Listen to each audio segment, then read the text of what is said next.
আমি প্রায় 2 থেকে আড়াই মাস ইউফিল কসমেটিক্সের ফেস কম্বো এবং হেয়ার কম্বোটা ইউজ করছি এবং দেশীয় পণ্য ইউজ করে এইরকম গ্লাস স্কিন পাওয়া যায়, এটা কিন্তু ইউফিলের প্রোডাক্ট ইউজ না করলে একদমই ভুলবেন না। সো আমার সবচেয়ে পছন্দের যেটা সেটা হচ্ছে সোপ, একদম ভেতর থেকে আপনার স্কিনটাকে একদম ক্লিন করে নিয়ে আসবে এবং পোর্সের ভেতর থেকে ময়লাগুলো বের করে আপনাকে গ্র্যাজুয়ালি ব্রাইট করতে হেল্প করবে। এখন আসবো আমরা ফেস সিরামে। ওয়াও, এই সিরামটা আমার এত বেশি পছন্দ। এই সিরামটা পছন্দ হওয়ার মেইন রিজনটা কি জানেন?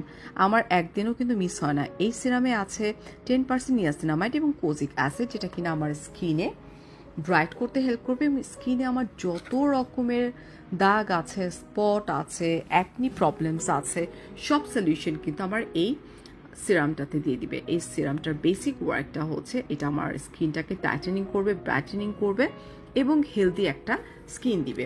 ইউফিলের এই প্রোডাক্টটা আমাদের স্কিনটাকে ময়শ্চার করবে, আমাদের স্কিনটাকে ব্রাইটেনিং করবে, টাইটেনিং করবে এবং হেলদি একটা স্কিন করতে হেল্প করবে। এটা সাধারণত আপনারা রাতে লাগাবেন এবং ট্রাস্ট মি, এটা আপনার স্কিনটাকে গ্লাস স্কিন করতে হেল্প করবে।